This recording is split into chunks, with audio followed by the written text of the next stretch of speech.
Whitetail Bushcraft Outfitters.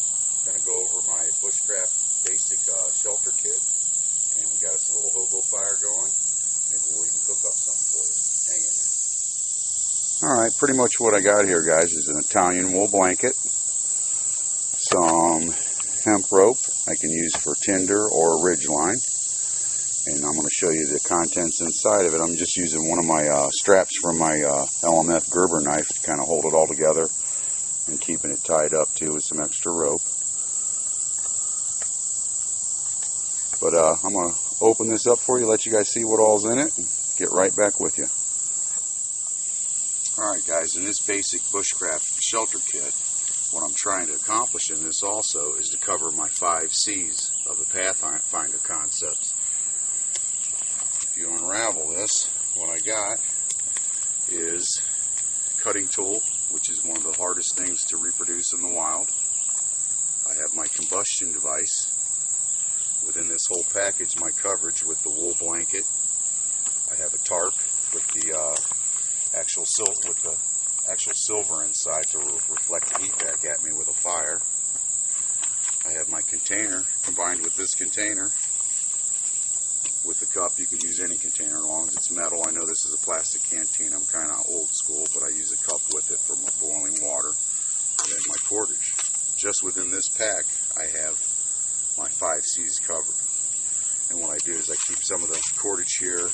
I actually got a rope to keep it tied up. I'm using as tinder or a ridge line. A couple of hanks already ready to go. A couple of bungee cords. I got some CPVC piping, which can be used for tent stake or tent pole, excuse me. I'm using big spikes here as tent stakes. Lightweight aluminum, pound right in the ground, ready to go. And I also keep on hand some ties. I mean, they come in handy, you know, as cordage. You can just whip these up, tying wood together very quickly with these. So I just think it's another little extra trick handy to have, and of course my bungee cords. But with this system alone, I mean, you could go out in 3 days, no problem. A 3-day deal, you know, out into the bush. And with all this, we have our 5 C's covered. I'm using my Strike Force for my combustion device, a Mora No. 2 knife, of course cordage and coverage, and canteen. We got all the 5 C's covered, guys.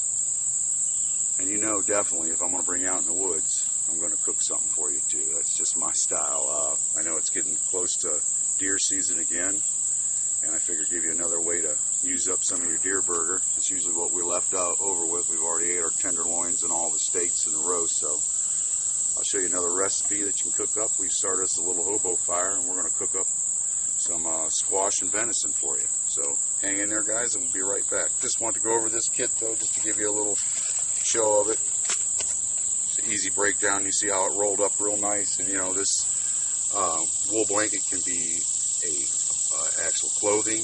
As a you could use it as a jacket, hooded jacket. You could use it as a hammock. So there's several. You can also use it as a tarp. You know, it's waterproof for so long, and this will keep in 80% of your heat even when this thing's soaking wet. This Italian wool blanket's the way to go, guys. All right, we're going to cook something up and be right back with you.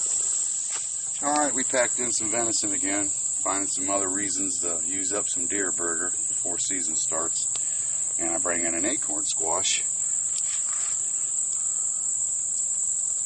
Get rid of the seeds and give them to the animals.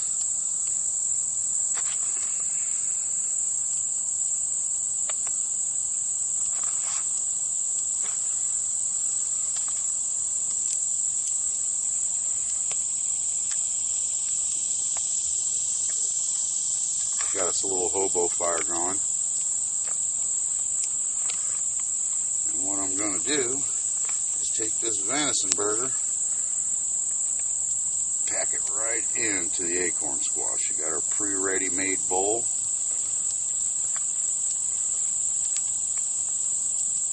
I'll pack it right in there. As you can see, get rid of them seeds. Put it right by the fire, guys. You could do this as on a spit style too if you wanted to.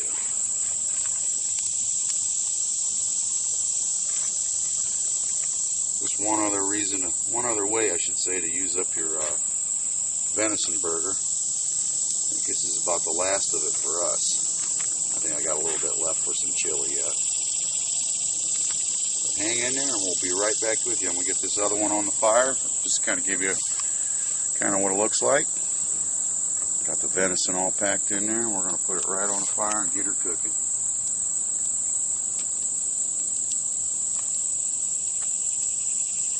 If I can find a good spot where it'll stay.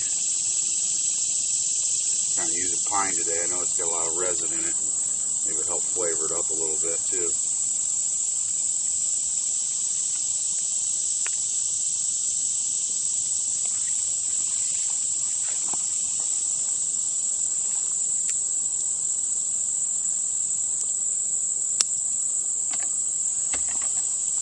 Give you a little better view, guys. As soon as this gets done, we'll give it the old taste test again and get right back with you guys. So hang in there and we'll be right back with you.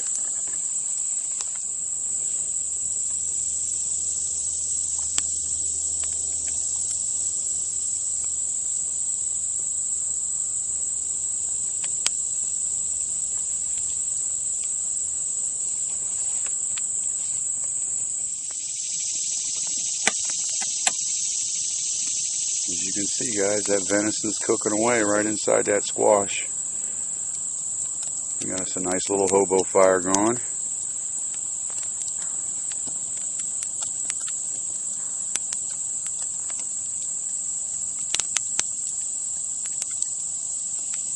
As soon as it's done, we'll get back with you and try it out.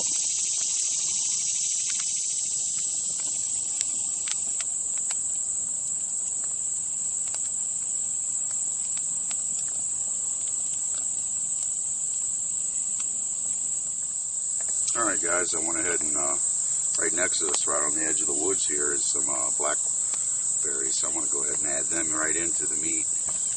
Add a little flavor to it. Like I said, when you're out in the bush, food don't have to taste crappy. Add them right into it. Give it a little flavor.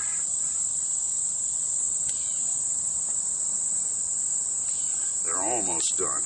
So I want to kind of put these in at the end of it. They're looking pretty good, guys.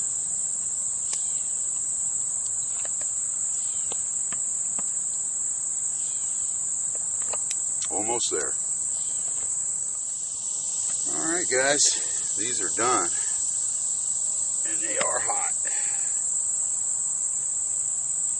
You can see we had them right in the fire. You get a good zoom in on that. Try to get some of that raspberry right with it. Not too bad, guys.